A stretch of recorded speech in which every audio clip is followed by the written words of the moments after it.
2025 is here and Amazon sellers around the world are setting goals and working on their plans. So this would be the perfect time to share this video. Over the years, I've worked with well over 100 brands, and a big part of that was working on their strategy and their plans. So I've seen it all, from both the good and the bad. But today I would like to share the 3 common mistakes I've been seeing over and over again. But before we dive in, I want to mention that this video will be a bit different. I decided that going forward, I want to make these videos more real. Dive into specific cases, the specific work we do with real sellers.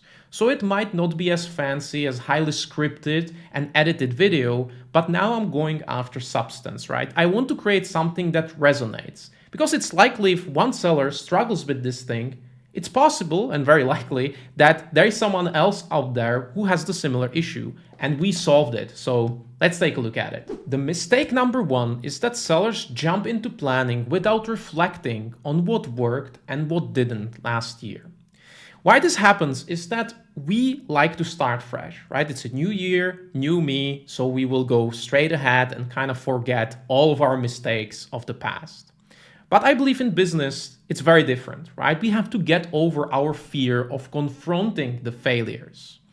Because most sellers, they actually don't have the clarity on the performance of their business beyond the high-level metrics such as revenue and profit. And the issue here is if we don't look back, we are really doomed to repeat the same mistakes, right? So I suggest to truly sit down and review last year. First of all, do a high-level overview. What worked and what didn't, right? What were the biggest wins, but also what were the biggest failures?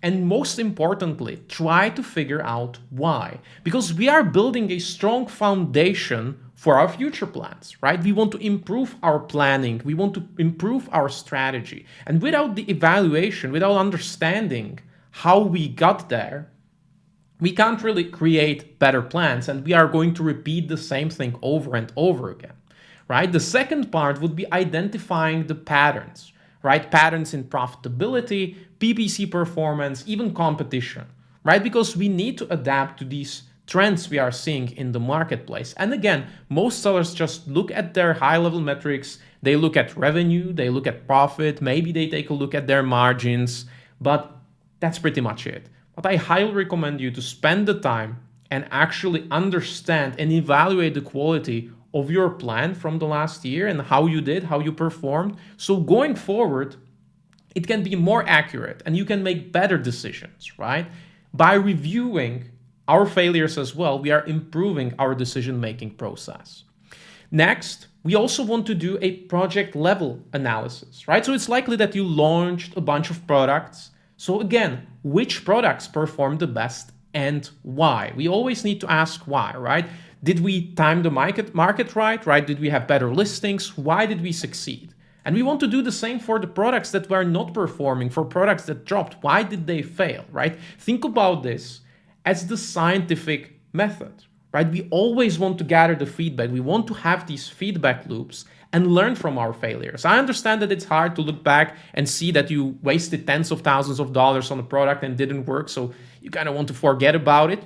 I get it, but it's important to actually understand why it failed, so we don't repeat the same mistake again.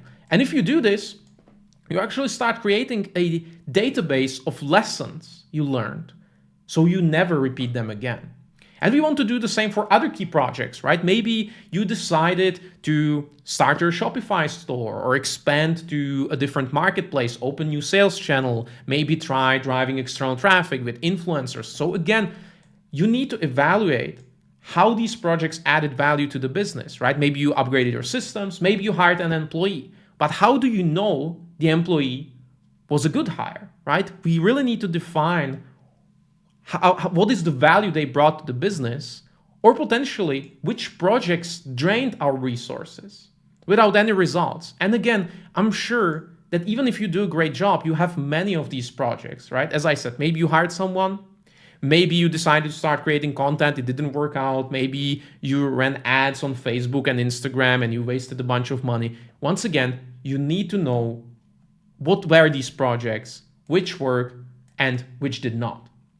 And lastly, And I would say most importantly, challenging the assumptions, right? This is a very important question, and I believe really it will change the way you make your plans going forward, right? What did we believe to be true at the start of the year that turned out to be false, right? Maybe it's seasonality, maybe it's some of the trends we haven't identified, but this is very important, right? Also asking ourselves what I would do differently if I had to repeat that year. Also very important, because everything we are preparing here is the foundation for our plan going forward. And if you go through this process, year 1 in business, you learn a lot. Year 2, year 3, your plans will get better and more accurate, and you will do a better job allocating your resources, right? Because you will see what's working for your brand and what isn't, what products are performing well and which are not, right? Very important. And lastly, really asking about the plan accuracy, right? It's important to have a plan that we know we can achieve, right? It should be a stretch goal, of course, we all know that, but having a plan that we just know we can't achieve. Maybe we plan to launch 10 products and we launch 2. We plan to expand to Europe. We plan to start our Shopify store and we didn't do any of that. So that's the issue of overextending, right? Our plans are not accurate. So that's why then the plan kind of ends up in your drawer and you never look at it again because you know it's not possible, right? So we want to improve the accuracy of our planning, and the only way to do that is to review how accurate our plan was in the past. So of course, asking question how we can improve our planning process, extremely important. Once you answer all of these questions, right, it should take a few hours to really create an overview. I also want to stress out that you should put this into your company wiki or whatever you store the information so you can go back to it, right? As I said, year 1, year 2, you will have a database of lessons and you will see how your thought process improves. Now, mistake number 2, one of the biggest ones, is that sellers focus on growth without addressing the constraints that are holding them back, right? So I often see sellers coming up with a big plan, right? They plan the outcomes, right? A lot of sellers do that they just plan the outcomes they want. They basically set the goals. I want to double my business. The sellers that are smarter, they actually plan the input. How are they going to get there, right? I'm going to double my business by launching 5 products, expanding to Europe, launching my Shopify store, TikTok shop, and start creating content. But the issue here, what you might already see from this plan, that it might be a little bit too much, right? This seller is not really considering the constraints, specifically the constraints of their internal operations. How are they going to manage all of this? That's a lot of work for 1 year, right? And that's the optimism bias, right? We tend to overestimate our ability to achieve these goals because we always assume perfect conditions, right? Going forward, I'm going to be productive. I'm going to wake up early. I'm going to be smarter. I'm not going to make any mistakes. I'm not going to get sick. Nothing, right? We assume perfect conditions. And again, that really creates the lack of awareness about our constraints. And there can be many, right? It can be our time, it can be systems, it can be cash flow. But every time we create a plan, we should forecast the constraints as well so we can then address them in our plan. Like, in order to do this, I first need to fix this issue. So again, if we think in terms of input and outcome, right? Outcome, that would be our goal. Input, that is our plan, where we want to go, what needs to be done to get there. But the one step people forget about is like, what might hold me back? Like what it takes to launch 5 products, what it takes to expand to Europe, to launch the Shopify store, and really understand what could hold me back in terms, especially of the internal constraints, right? Whether it's time, systems, cash flow, we will take a look at more details, right? But the idea here is that it's not just about setting the goals, it's about removing what's stopping you. And I always like to think about this as unlocking the growth, right? I'm looking to double my business. So what does it take to double the business, right? I need to launch products. to increase my revenue, of course, but what does it take to launch those products? How much work, what kind of process, what kind of system, what kind of team should I have to get there? And a little hack is to look ahead for inspiration, right? What should my business look like at a certain revenue? So let's say you are currently doing 7 figures, around 1 million per year, and you want to double to 2 million. So the easiest way to understand the constraints you will have to tackle is to find sellers that are currently at 2 million. See what they are doing, how many products, what is their team, what tools they are using. Because maybe you will realize that in order to double your business, you don't have to do most of these things, right? Maybe you will see like this person is doing twice as much and they just have a few more products and they are just selling in Europe. So maybe now I don't have to do all of these things, right? It will change your perspective. So again, finding someone, whether you join Mastermind, go to a conference, or just reach out to people to network, extremely important to see what the step ahead of you looks like. Now, I will show you a little bottleneck analysis we did with one of our clients who was planning to launch multiple products. So let me just switch to a spreadsheet. So we were basically looking at a product expansion, right? We wanted to grow the revenue by 500K in new product launches. So the first step here would be to understand what is the average monthly revenue we can expect from a new product, right? We want to work backwards. What do we have to do in order to get there, right? This is the outcome we want. And now we are figuring out the steps, the plan to get there, right? So we estimated around 8,000 per month in revenue on average. Again, there are many ways to calculate this based on search volume or understanding your niche, right? Of course, you need to take into account as many inputs as you can to come up with an accurate estimate.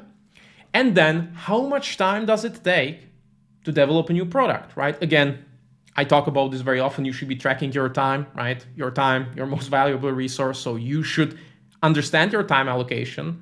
So with this person, we know that around 40 hours, that's what it takes to develop a new product, right? The whole development process from ideation, verification, all the way to actual testing samples and putting the product into production.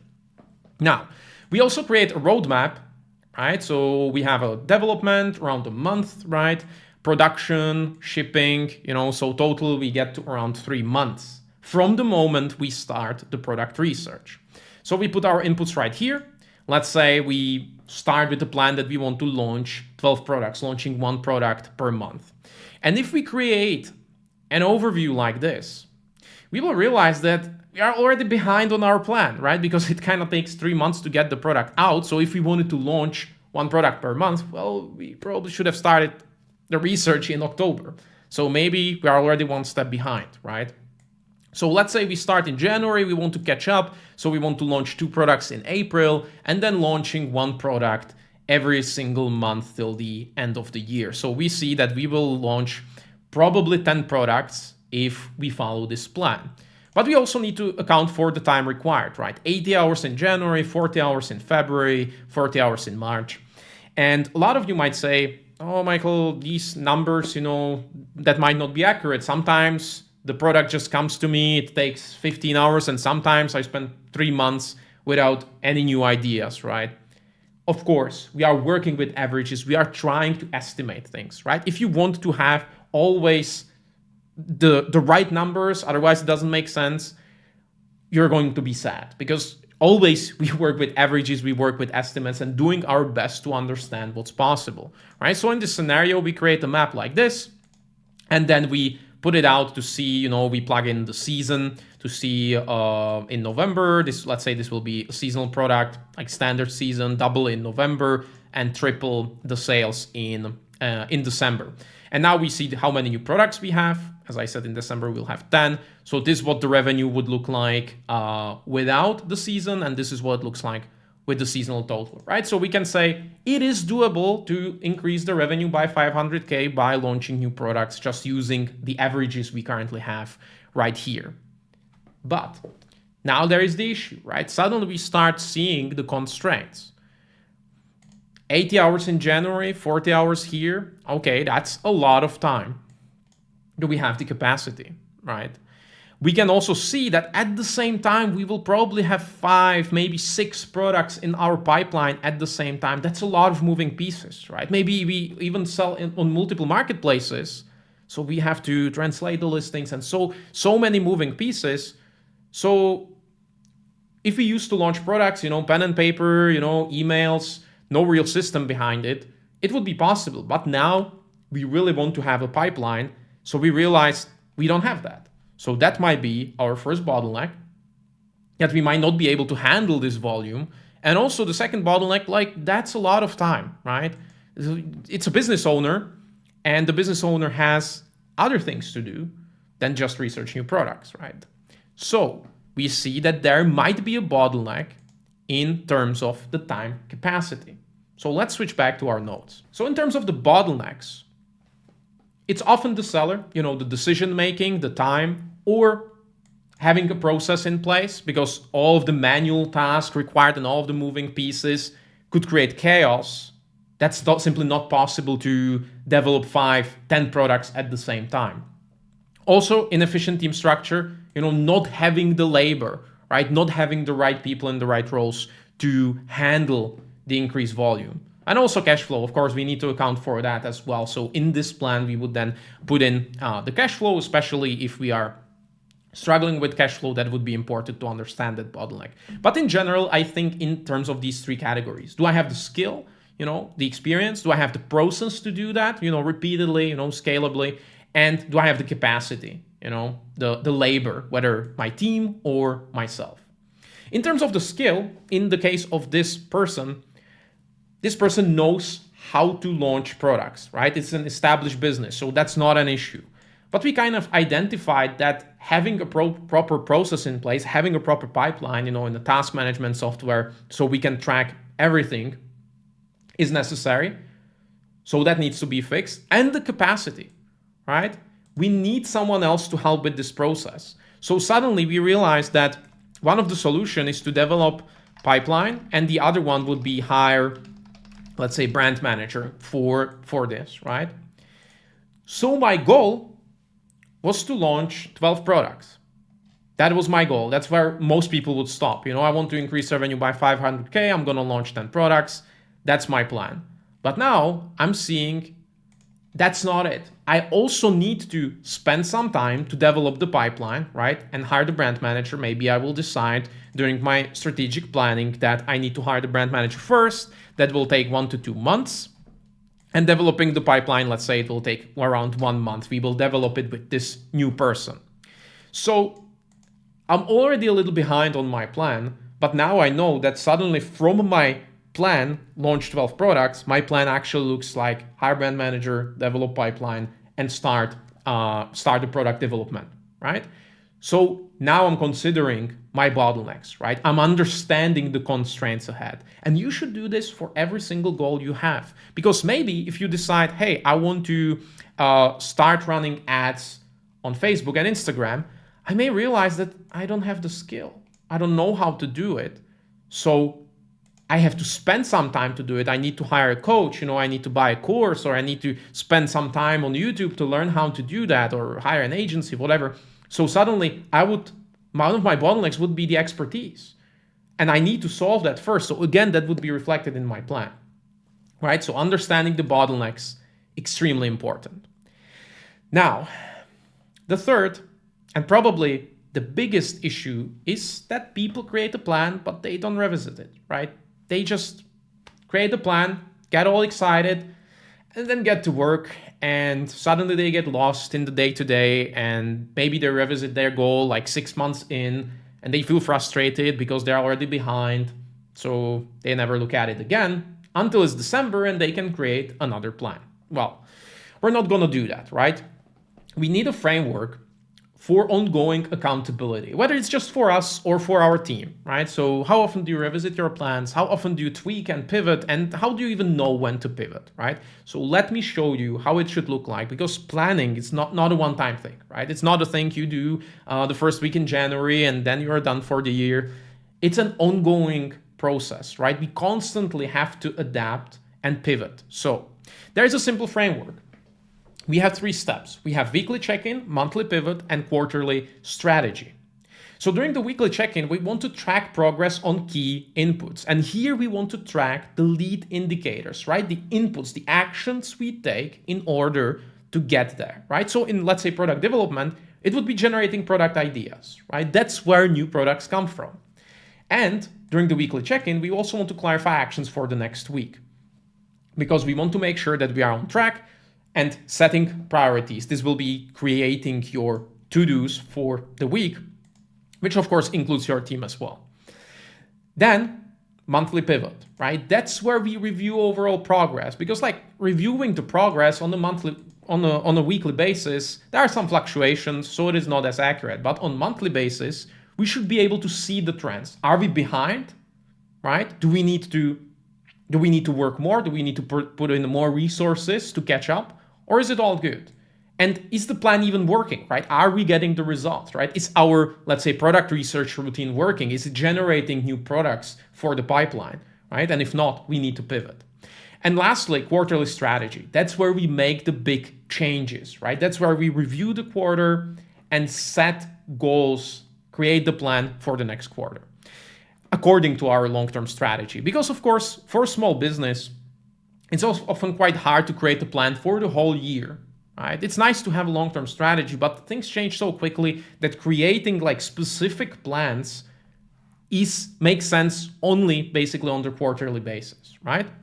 And also a little hack, this is what your team meetings should look like, right? Weekly check-ins, monthly pivots, and quarterly strategy, right? So with your supply manager, brand manager, you have your weekly check-ins to see how they are, whether they are on track with all of our goals and plans. So if we hop in again into our example. So let's say that you are tracking all of the key metrics in your business, right? This is a simple dashboard I just created for this example.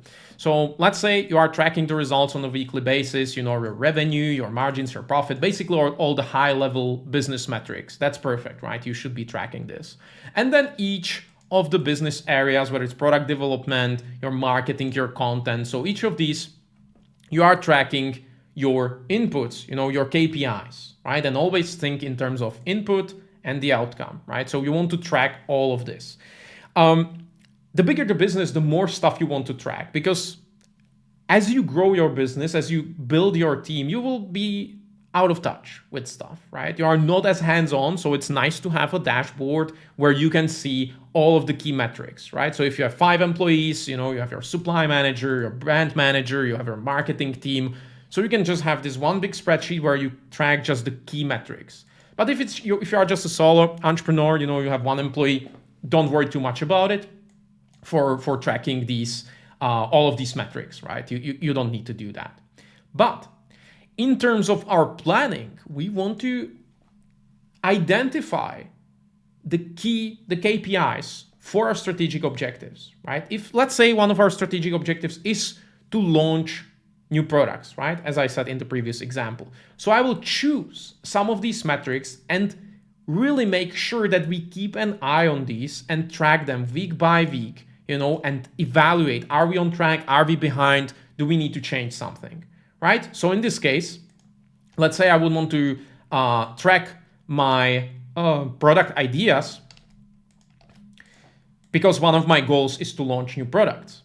Let's also say that we started creating content, so we would put the number of videos we published on YouTube, right? And let's say we are optimizing our review rate on Amazon with inserts and follow-ups and stuff like that, so we will track our review rate, right? And I will keep a very close eye on these because these are inputs that really are according to our strategic objectives. Of course, all of this matters, right? That's important to keep an eye on it, but these are the most important ones that will drive the growth. We already identified these in our plan, so I want to keep an eye, you know, week by week, are we generating enough ideas? Let's say our target is to generate 20 product ideas every week, you know, just brainstorming.